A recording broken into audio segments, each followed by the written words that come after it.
ख्रीस्त में प्यारे माता पिता एवं भाइयों एवं बहनों, आज आगमन के पहले दिन हम कलीसिया के पूजन पद्धति के नए वर्ष में प्रवेश कर रहे हैं। आगमन का पहला रविवार हमारे मन, आत्मा और जीवन में एक नए शुरुआत का संकेत है।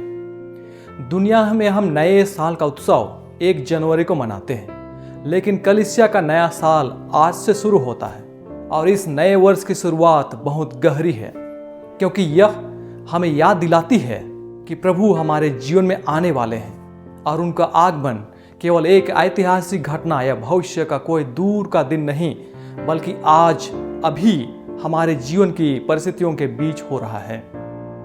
आगमन काल प्रमुख रूप से 3 बातों की ओर हमारा ध्यान आकर्षित करता है। यीशु ख्रीस्त का अतीत में जन्म, वर्तमान में उनकी निरंतर उपस्थिति और भविष्य में उनका पुनरागमन।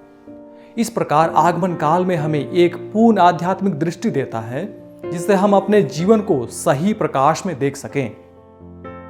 आगमन काल केवल क्रिसमस की तैयारी नहीं है, यह एक आंतरिक यात्रा है, एक यात्रा जो हमें अपने हृदय को खोलने, अपने जीवन की प्राथमिकताओं को सही करने और उन पापों को छोड़ने के लिए बुलाती है जो हमें ईश्वर से दूर रखती है। इस काल में पुरोहितों के परिधानों का रंग बैंगनी होता है, जो पश्चाताप, आत्मनिरीक्षण, परिवर्तन और तैयारी का संदेश देता है। बहुत बार हम क्रिसमस की बाहरी तैयारियां जैसे साज सजावट और कपड़े की खरीदारी में इतने व्यस्त हो जाते हैं कि यह भूल जाते हैं कि क्रिसमस का केंद्र बिंदु ईश्वर का राज्य हमारे हृदय में आना है। अगर हमारे हृदय में अंधेरा है तो फिर घर की रोशनी भी बेकार हो जाती है। इसीलिए आगमन हमें याद दिलाता है कि सबसे पहले हमें अपने हृदय को सजाना है और फिर घर अपने आप सज जाएगा।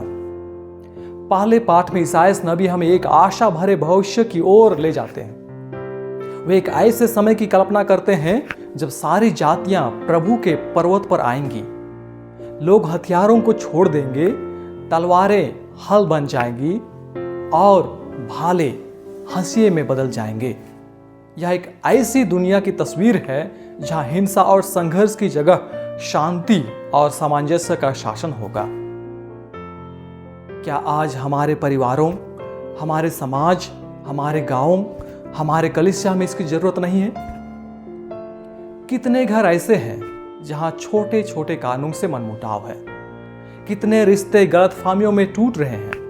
कितने भाई बहन वर्षों से बोलचाल बंद किए बैठे हैं?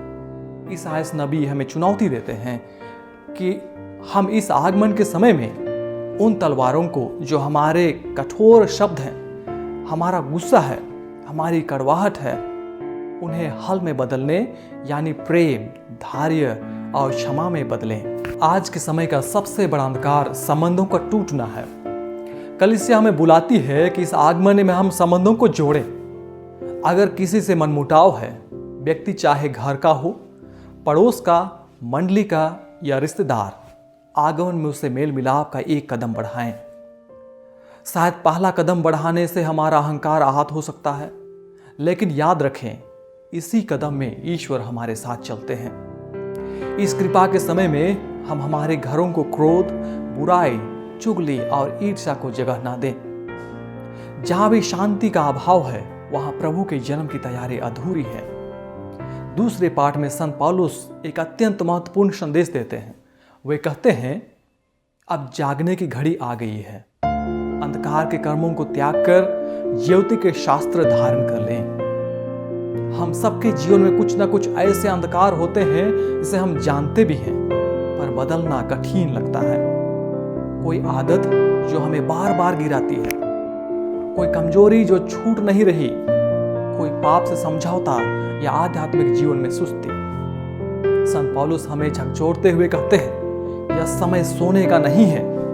प्रभु हमारे पास ही हैं, हमें केवल अपनी आंखें खोलनी है। आधुनिक दुनिया में सबसे बड़ा खतरा पाप नहीं, बल्कि आध्यात्मिक निद्रा है। हम व्यस्त हैं, थके हुए हैं, जीवन की दौड़ में उलझे हुए हैं और अंदर से सूखे हुए भी हैं। संत पौलुस हमें बतलाते हैं कि समय बहुत कम और मूल्यवान है, इसलिए प्रार्थना, पाप स्वीकार संस्कार, बाइबल पाठन, परिवार की आध्यात्मिकता, इन सबको जीवन का केंद्र बनाना आवश्यक है।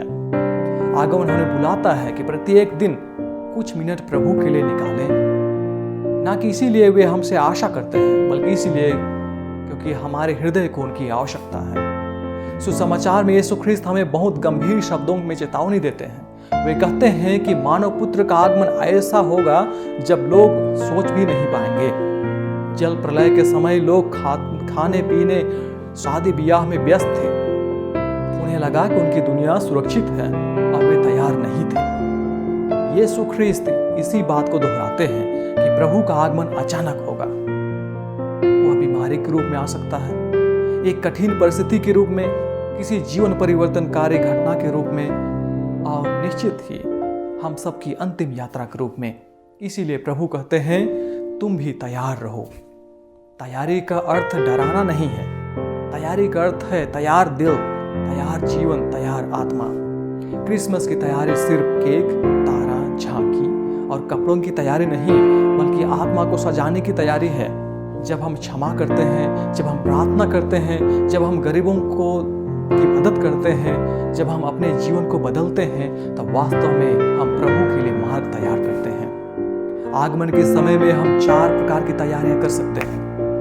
पहला, मन में क्षमा और मेल प्रेम का भाव उत्पन्न कर शिकायतों को छोड़कर शांति बटोर कर हृदय को तैयार कर सकते हैं। दूसरा, पाप स्वीकार संस्कार में भाग लेकर पापों से दूर रहकर जीवन को पवित्र कर सकते हैं। तीसरा, परिवार के साथ प्रतिदिन कुछ मिनट प्रभु के साथ समय बिताकर प्रार्थना में गहराई ला सकते हैं। और चौथा, दया और करुणा के कार्य कर सकते हैं, जैसे किसी गरीब की सहायता करना, बुजुर्गों से मिलना, बीमारों के लिए प्रार्थना करना, किसी दुखी को सांत्वना देना।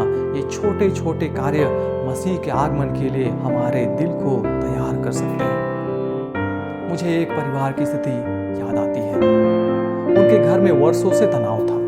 पिता और पुत्र के बीच बोलचाल बंद थी। पत्नी और पति के बीच कड़वाहट थी। आगमन के समय उनके पुरोहित ने कहा, क्रिसमस की सबसे सुंदर सजावट आपका बदला हुआ हृदय है। इस परिवार ने निर्णय लिया कि वे रोज एक छोटी कदम शांति की ओर बढ़ाएंगे। कभी एक अच्छा शब्द, कभी एक छोटी प्रार्थना, कभी एक दूसरे के लिए मुस्कुरान। क्रिसमस के दिन घर का वातावरण बहुत सरल था। सजावट भी कम थी, लेकिन उस घर में प्रेम का जन्म हो चुका था। यही सच्चा क्रिसमस है। प्रिय माता पिता एवं भाइयों बहनों, आज का यह समय एक निमंत्रण जागने का, बदलने का और प्रभु के प्रकाश में चलने का। आज प्रभु हमें बुलाते हैं कि हम अपनी आत्माओं को सजाएं, अपने हृदय को खोलें और उनसे कहें, प्रभु मेरे जीवन में आइए, मेरे घर में आइए, मेरे परिवार में आइए, मेरे संबंधों में आइए, मेरे निर्णयों में, मेरे भविष्य में आप प्रभु बनकर आइए। ईश्वर करे कि यह आगमन का समय हमारे और हमारे परिवार के लिए शांति, परिवर्तन, कृपा और नवजीवन का अवसर बने। प्रभु इस यात्रा में हमारा मार्गदर्शन करे, हमें आशीष दे और हमारे हृदय में अपनी उपस्थिति का प्रकाश भर दे। आमीन।